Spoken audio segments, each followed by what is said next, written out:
The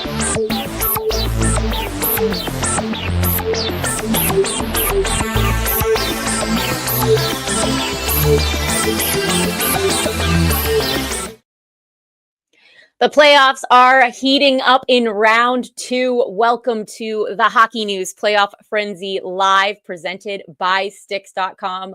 I'm your host, Katie Gauze, flying solo for the time being tonight. We may have a special guest joining us, Ryan Henkel, who covers our Canes for the Hockey News. We'll see if we can snag him after media availability.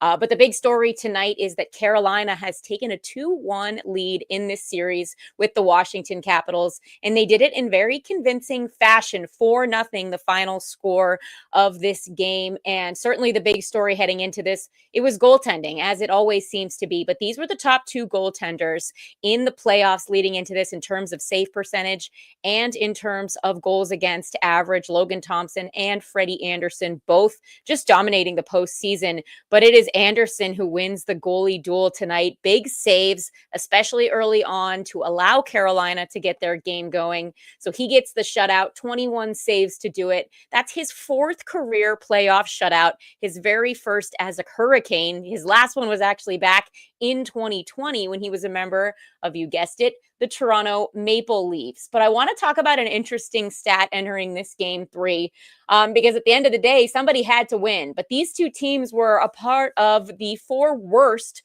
win percentages in game 3 in terms of active NHL franchises. You had Winnipeg and Columbus taking the top spots, but Carolina and Washington both with very low win percentages in terms of game 3, which is interesting and important because game 3 has become kind of a crucial measuring stick in terms of the series. The winner of game 3 actually goes on to win the series 2/3 of the time. So about 67%, just under 67% of the time. So things looking good for Carolina if you're just approaching it from a statistical standpoint.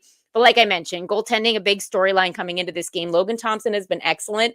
There were quite a few goals tonight that I do think he would have wanted back.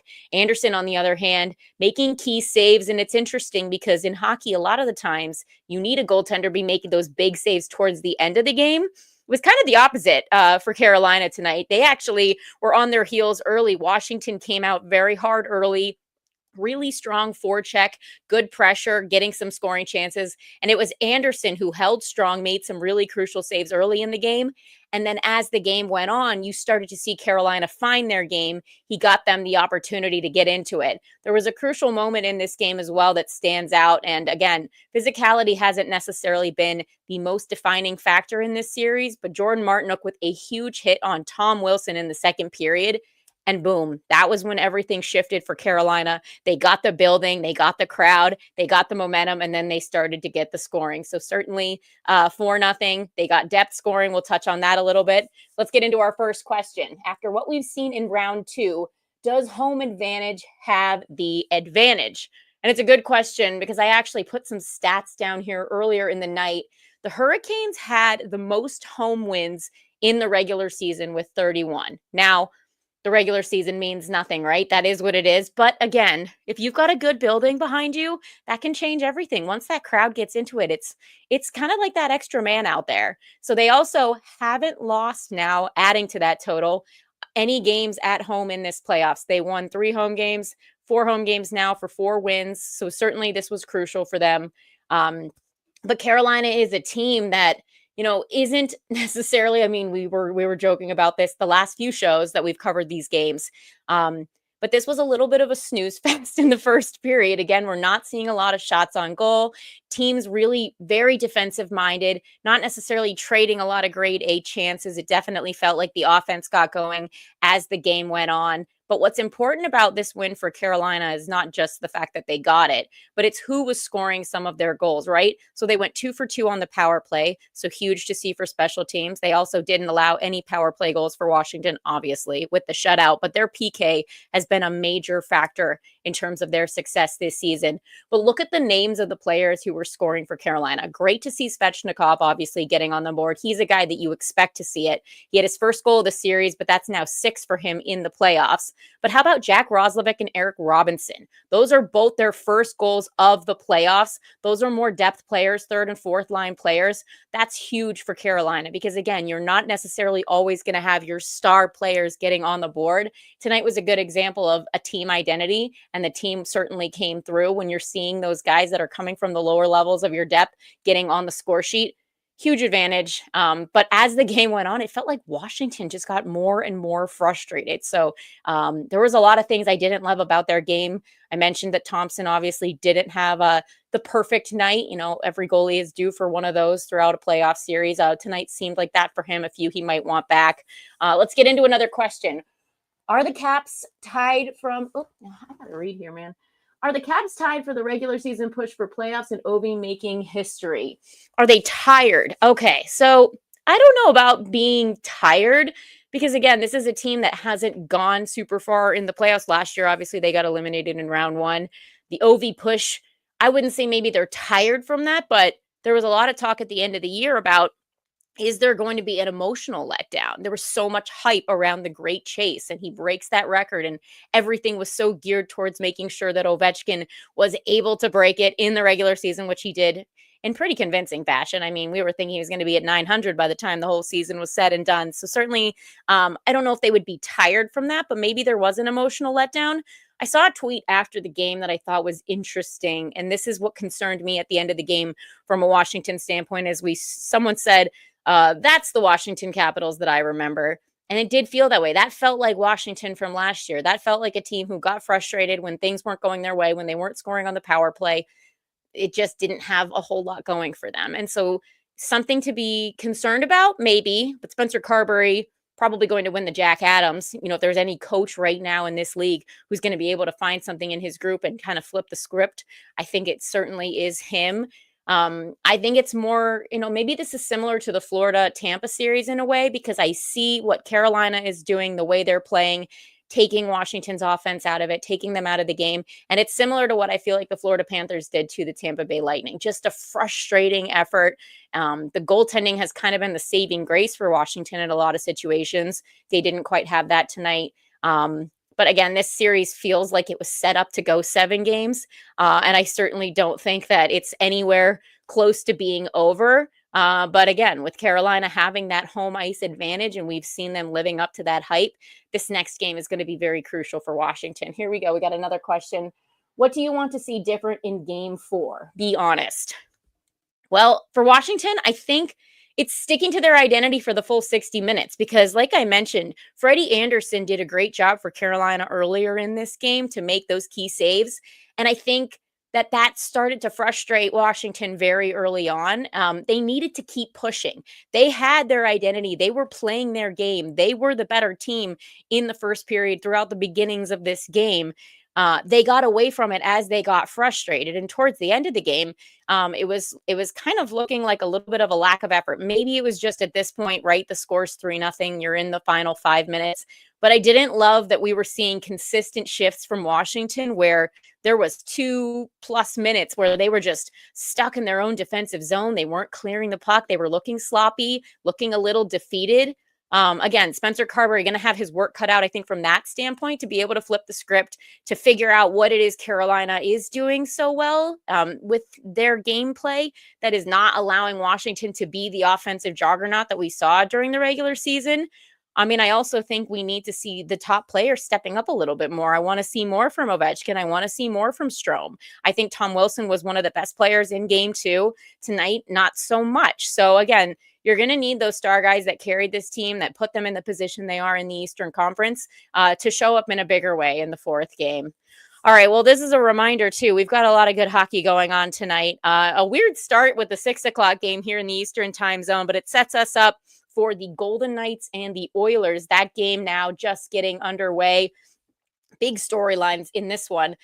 From a Vegas standpoint, it was said that Braden McNabb was not going to be available. Then he took warmups and now he is in the game. So I guess that injury certainly wasn't as crucial as they maybe originally thought. The questionable play in that last game where he got kind of tripped up heading into the boards.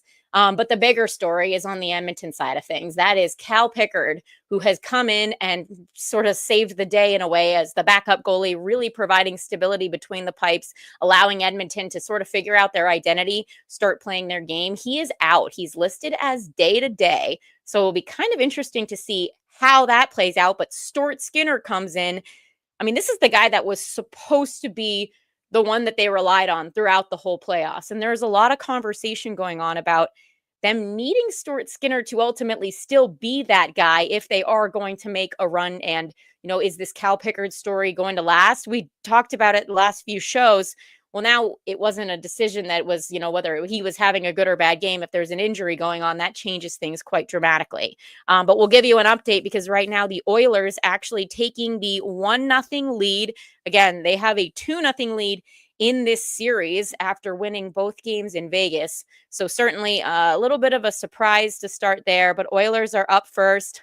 It's Corey Perry with his 4th goal of the postseason from, pause, everyone at home, say it out loud, McDavid and Draisaitl. So yes, again, whether they're the ones scoring or they're setting up the goals, the story of the Edmonton Oilers, whether it's Skinner or Pickard in net, is going to continue to be McDavid and Draisaitl needing to drive that bus. So certainly an interesting one. And I want to throw a question out to, everyone that's listening.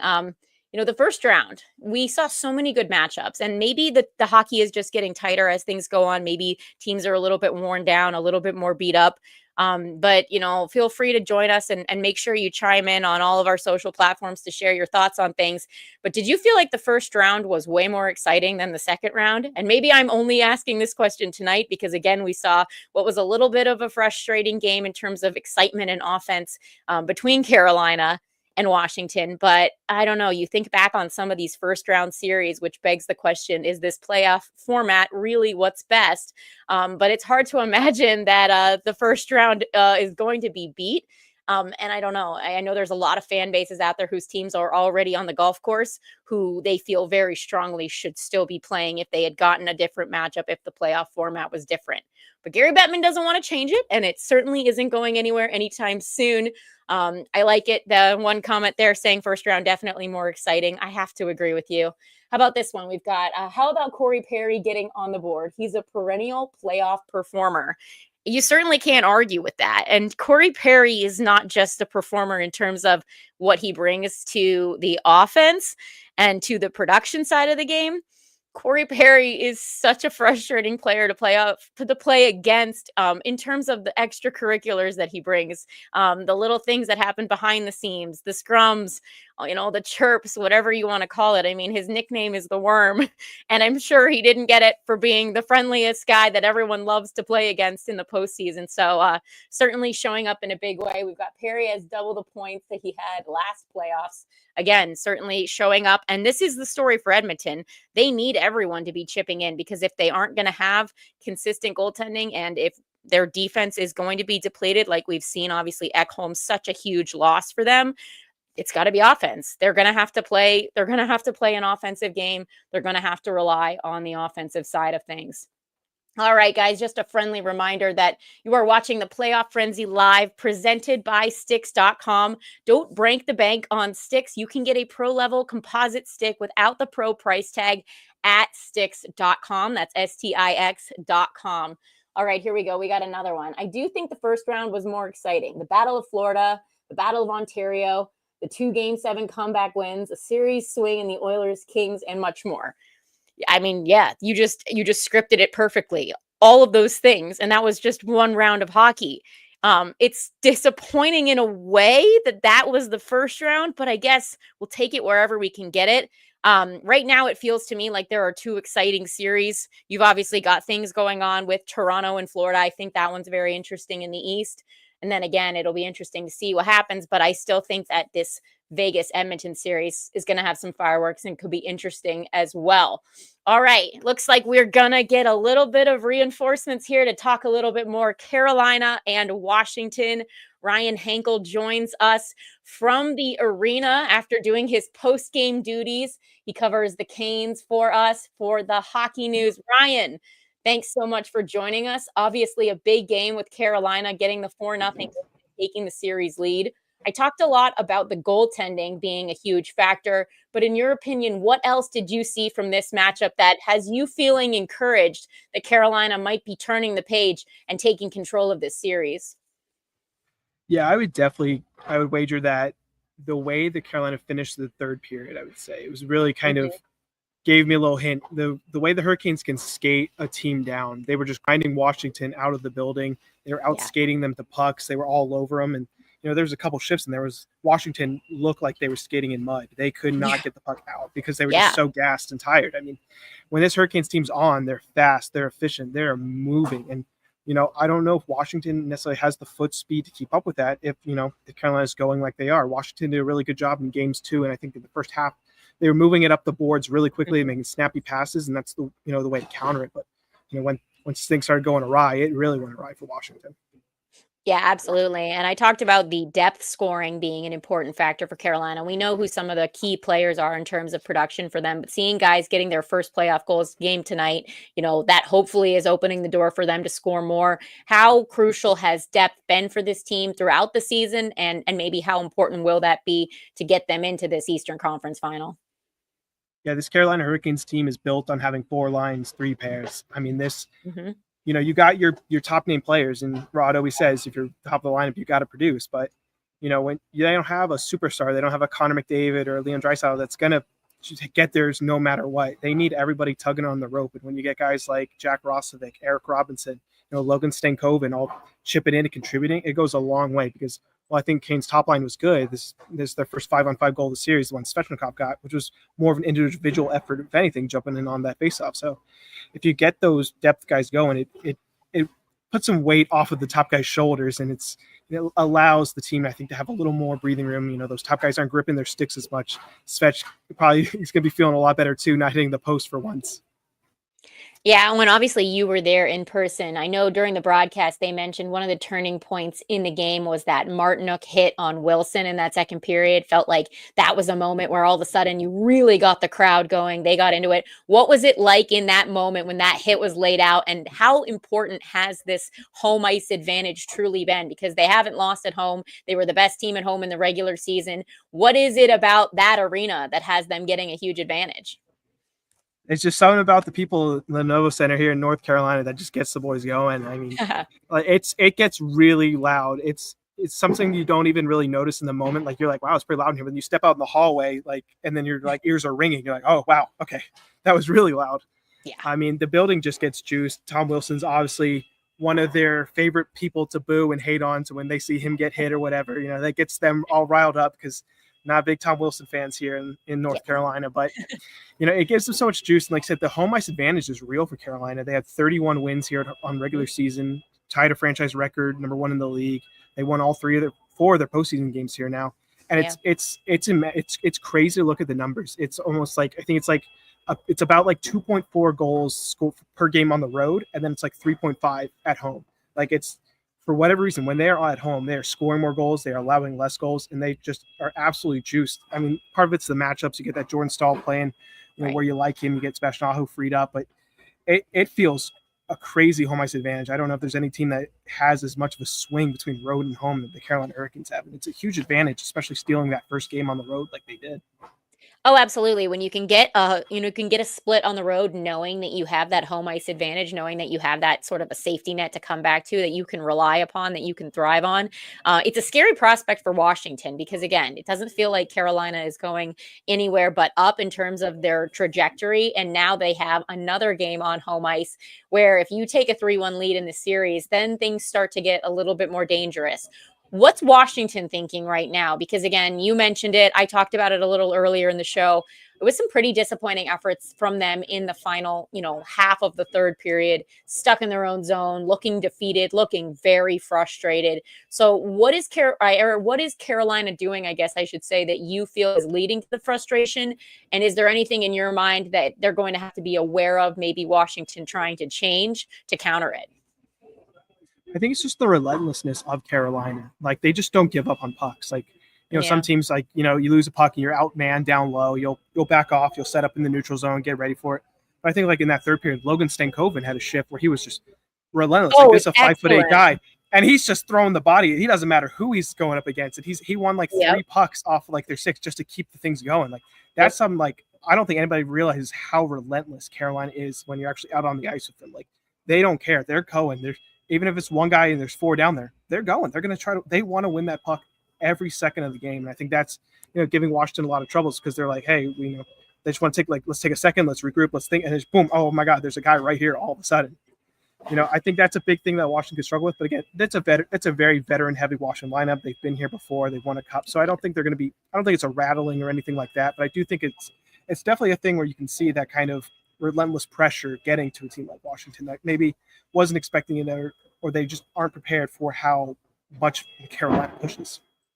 Yeah, absolutely. And I mean, again, I mentioned this at the beginning, but Freddie Anderson, excellent. Is this one of the best games that you've seen from him since he's been a member of the Hurricanes? Despite maybe, okay, so there was 21 shots, but some of the saves and the timeliness, I would say, of them early in the game were huge, and it's what kept Carolina alive. It's what gave them the momentum essentially to keep pushing and to eventually find their game.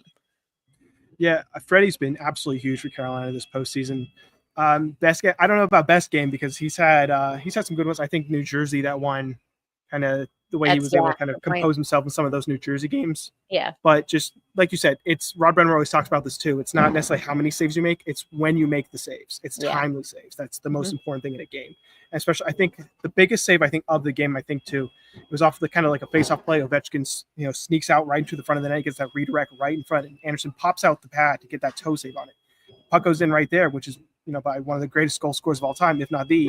Yeah. That's a completely changed the complexion of the game. Playing with a lead is night and day difference between how you can handle yourselves and play against a team.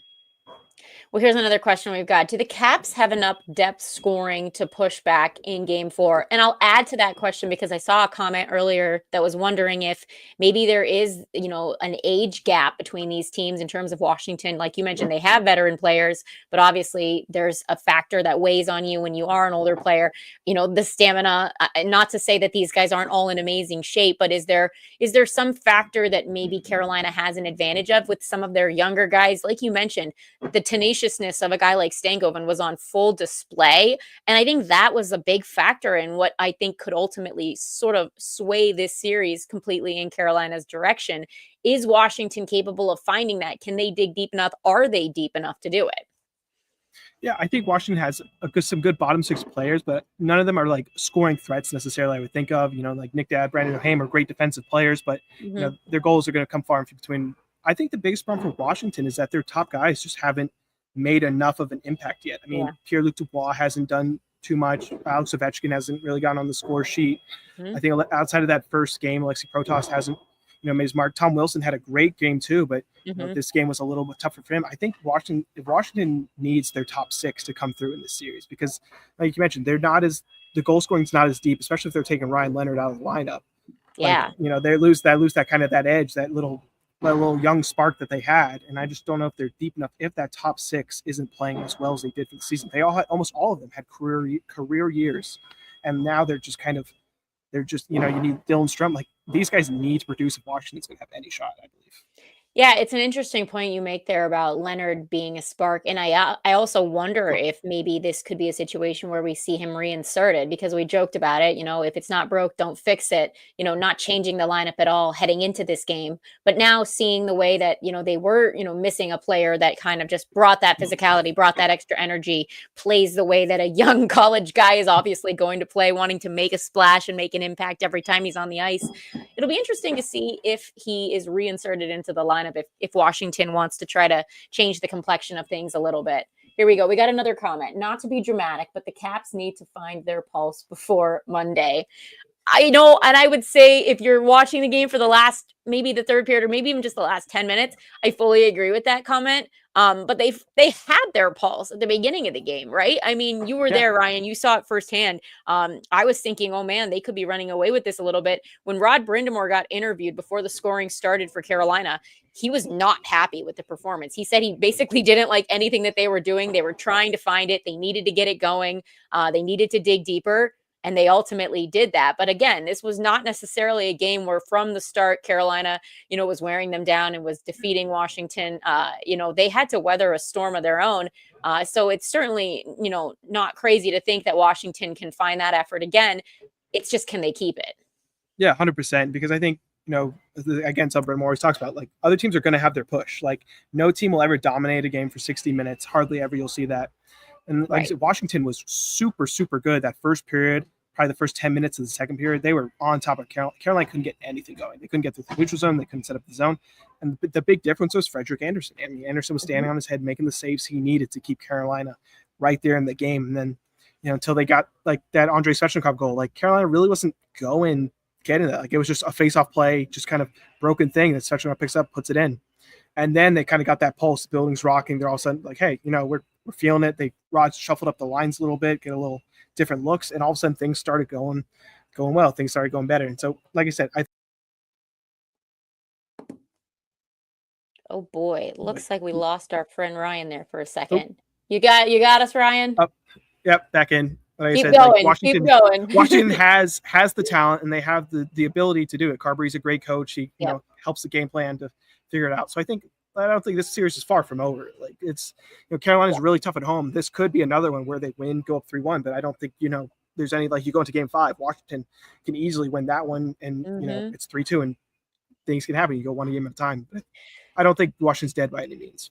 No, I don't think so either. I mean, we all kind of had this series, slated to go 7 games kind of right from the beginning. Well, speaking of craziness going on in games, we have an update here. Let's see what's going on.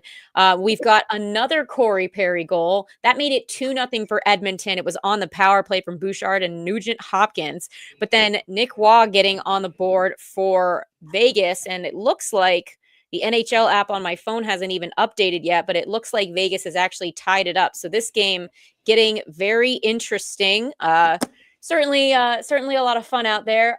Maybe this is the opposite series in a way, Ryan, would you say that, here we are watching Carolina and Washington battle it out. And for a lot of this game, there was almost no real offense going on versus this game. It's not even the end of the first period and we've already got 4 goals. Would you say that this is kind of a completely different series from goaltending and from an offensive standpoint?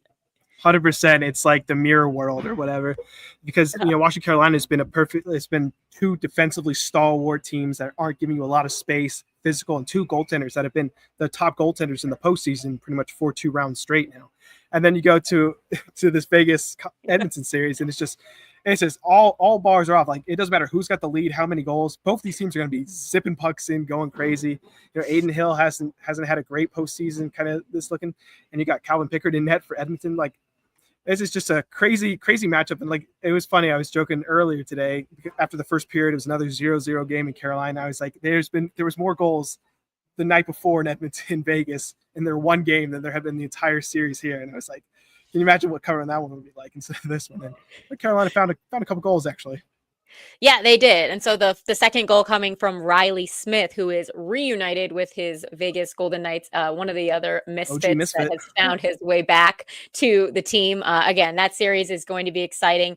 I'd say it's probably one of the more interesting ones in terms of just, people that if you're just watching hockey and you just want goals and craziness, then yes, tune in. If you want to watch more of a chess match, then this series between Carolina and Washington is for you. All right, Ryan, well, I'll put you on the spot here as we continue to look ahead towards the East and the West. Well, which team do you think we'll be seeing coming out of the East and which team do you think we'll be seeing coming out of the West? Just with the little bit of a sample size that we've gotten now here in round 2. I put my money on Dallas out the West because I just think they're so deep. Jake Andrews is an amazing goaltender. Miro Heiskanen still not back, but he's got to be right around the corner. Once he comes, I think that's going to be a huge difference maker. Obviously, Connor Hellebuck looked outstanding in his last outing. So redemption. maybe that's maybe there's a turnaround. Playoff Hellebuck, apparently second round Hellebuck is back to being a hard candidate. So we'll see that. But I still would put my money on Dallas. I think they're just the deepest team. They've got such a great talent, and Mikko Rantanen is looking like we all know Mikko Rantanen can look like. Oh yeah. Out east, a bit tougher because it's like, Florida obviously you would say would be a favorite heading into the season, but Toronto's giving them a run for their money now. And Sergei Bobrovsky's really struggling to score goals here. And if they can get Anthony Stolarz back, that could be a real wild card changeup. And who's to say Carolina couldn't? If Florida or Toronto's looking like a little shaky in their goaltending, could Carolina take out Washington here and then jump ahead? I hate to back the team that I'm covering, but I would say Carolina's pretty good spot. 2-1 lead right here. If they win at home again, it could be a really good position. I think Florida and Toronto will get nasty as that series keeps progressing. Mm-hmm. So, potential times there. But I think a Dallas, Carolina, Mikko Rantanen bowl could certainly be a fun, interesting storyline. Oh my goodness. Could you imagine? That would certainly be fun to watch. And again, like you mentioned, I think there's going to be a lot of nastiness and a lot of excitement left between the Maple Leafs and the Panthers, which brings us to a reminder that we will be back with the playoff Frenzy live tomorrow. There's an earlier game between the Jets and the Stars. That's 4:30 Eastern, but we will be joining you after the Maple Leafs and the Panthers. That's a 7:30 start. Certainly an exciting series. Toronto still leads that one 2-1, game number 4 down in South Florida. It'll be interesting. I would have to say that of all the surprises so far this postseason, with the way that Florida, just completely demolished Tampa, I've been really impressed and surprised by what Toronto has done in terms of sticking to their game. They're not going anywhere. I've been really interested in the type of hockey they're playing. I really feel like Craig Berube, his influence is showing, and it's going to continue to show as the playoffs go on. So that's going to be a fun game to watch, a fun series as well. But at the end of the day, it's playoff hockey. They're all good because this is the best time of the year. Ryan, thank you so much for joining us from the rink. We appreciate all your coverage and all your thoughts on this matchup, and I'm sure we'll have plenty more to talk about because I think that the Canes and the Caps are not going anywhere in terms of this series. But thanks for joining us for the Hockey News Playoff Frenzy Live, presented by Sticks.com. We will be back with more action after the games tomorrow night. Until then, we will see you next time.